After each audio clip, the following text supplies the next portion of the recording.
What's up, everybody? Welcome back. Hope everybody's having a great day or night whenever you're watching this. Dalton Knecht, my God, we got to talk about that boy because that man has been on fire for the Lakers.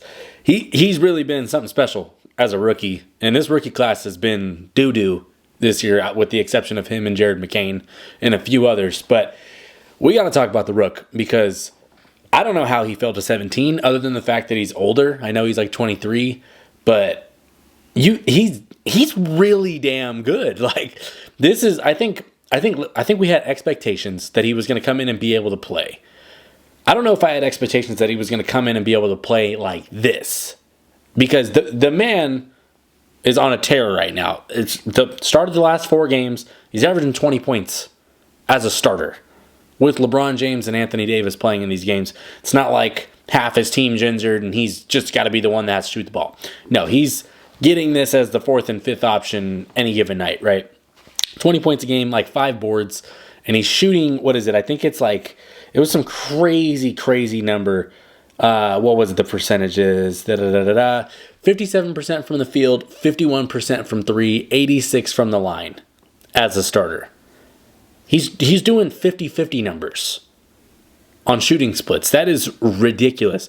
Now, does he keep up 50% shooting from 3 as a starter? It's probably relatively unlikely. But if he stays somewhat close, that is still ridiculous, because this is why the Lakers drafted him, didn't even think twice. And LeBron basically said, we just didn't have to fuck it up. That's all we had to do was just not fuck it up, and we were going to be all right. And the front office didn't do that. They didn't overthink it. They didn't think of like another Jalen Hitchfino where they're taking a huge gamble on a guy. They took the sure thing, or the closest thing to a sure thing, of being just a good quality NBA player that can get some minutes as a rook. And I think it's paid off so well, because you can't bench him. You can't. He fits too well. Too well. He's not a defensive liability. He spaces the floor. He moves off the ball. He's an excellent cutter. And he can hammer that thing every once in a while, too. He's been getting multiple dunks a game because teams overplay him when he's coming off screens, and then he backdoors, and bam, it's hammer time. The boy is legit. White Boy Rick is legit. Connect for Westside Connect, whatever you want to call him. The guy is legit. And I think, especially after this Jazz game, man, that was some of the most special stuff I've ever seen out of a rookie, especially shooting. He tied the rookie record for threes in a game with 9. Threes made in a game, I should say. And there's probably been a lot of rookies that have attempted 9 threes, but making 9 threes, yeah, he tied that record. And who knows what happens if he doesn't get pulled out by JJ for like 3 minutes. Maybe he gets that record. I wanted to see him just gun to the end to see if he could do it. But in the midst of that, he had 22 straight points for the team in the third quarter, put up 37 on the game. Now, here's my thing. I don't know the last time I saw a rookie put up 22 straight anywhere. That's a great fact check, and I wonder how far back that goes. And maybe it was somebody ridiculous recently, or maybe a Zion or a Paolo or somebody like that had a crazy stretch. But to put up the 22 points in a row like he did, which was in like 5 minutes, by the way, like it was just bam, flame throwing time. That's what that kid was doing. And I was watching him every time he went to that left wing, you just knew it was cash. Everybody in the building except the Jazz knew it was cash. And I think the Jazz coach, he knew that it was cash, because he said everybody in the building knew Knecht was shooting that ball if he got it. And except for his team. Except for his team is what he said. And I thought it was kind of funny. But ultimately, that man went crazy against the Jazz. And yes, the Jazz are a struggling, rebuilding team trying to figure out their way. But 22 straight and 37 in a game as a rook, when you have LeBron James and Anthony Davis playing in the same game, like the team is healthy for the most part, there's no way that he can go back to the bench. No way. Your bench is probably better off with D'Lo, Rui, and whatever combination of Cam Reddish and other guys that you can filter into there. And obviously, you always run either one of LeBron or AD with those groups.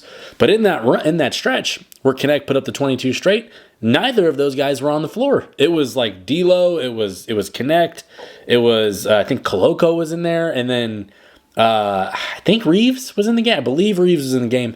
and there was somebody else, but neither of the team's two best players were on the floor. And I remember watching it and saying, I don't know about this, JJ. It's the first time all season I've been like, I don't know about this decision here. And it was great. Like that's probably the first time those two have sat together and the team's gone on a run. And that was some special stuff, and it was led by Dalton Knecht.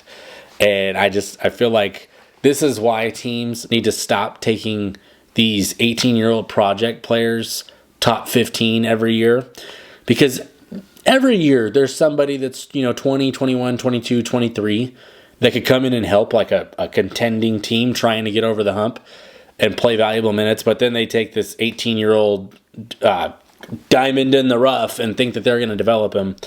Like so many teams do that, and then they don't develop the kid. The guy barely plays, goes to the G League, and then simmers out. Taking a guy that's a proven college player, he's got an NBA-ready body, he has a skill set that fits a team. He shoots, he's athletic, and he's going to cut, and he's just a perfect piece next to a LeBron James and Anthony Davis team. It's a match made in heaven, and I expected him to be serviceable and have a decent rookie year.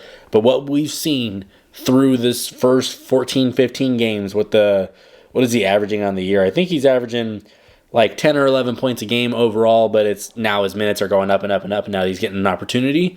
And I think it's like 52% from the field and 46% from three on the season.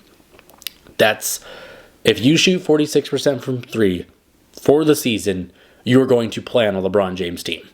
That is how that works. And my thing is, he's not scared to shoot it. He was in that game against the Jazz. If it touched his hands, he was pulling the trigger, and it was beautiful stuff to watch. I'm glazing like crazy right now, but it's been a minute that the Lakers had a rookie that was actually playing early and playing well. Because you think back to, you'd pretty much have to go back to like Kyle Kuzma, to where they had a rookie that was playing well. And I guess Lonzo, but like it's been a minute since they've had somebody young and come in and be able to put on a show like this at the beginning of the season. We've seen it in, end of season with like Austin Reeves a few years back. We've seen it end of season with like Alex Caruso several years back. But we haven't seen this stuff early on for a rook, and especially on a team that is trying to contend. Like he's playing important minutes. He's closing games. I think that speaks a lot to how JJ is coaching this team and developing and just leading Dalton into success, because he's putting him out there with the guys that are going to get him when he's open. So I think they're maximizing a lot of what his talents are, which is a lot of credit to JJ and the coaching staff. And I think he was the absolute perfect pick. Absolute perfect pick.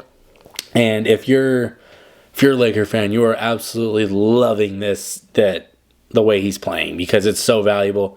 3-and-D guys in the league get paid so much money, and you got one on a rookie contract that's going to be, really good probably the next 3 or 4 years before you have to pay him again, before you have to really pay him more than likely.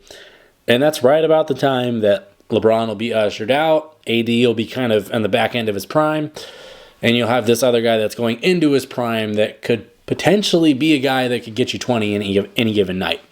I'm not going to expect him to do 20 every single night that he starts, but if you can get these flamethrower games where it just blows a game open every once in a while, that takes a lot of pressure off.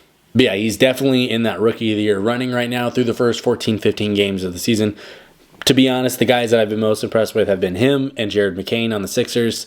I think their situations are vastly different. Jared McCain is playing on a team that's depleted, and he's got to do everything he can. They kind of play... they don't play similar. It's just the way they get open is similar, right?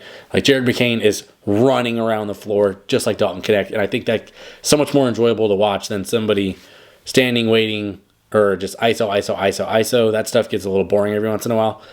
I like seeing these guys that can fit in and make plays when they're there, especially as rooks, because that stuff's important. I kind of want to do a video on McCain too, because he's been doing some special stuff.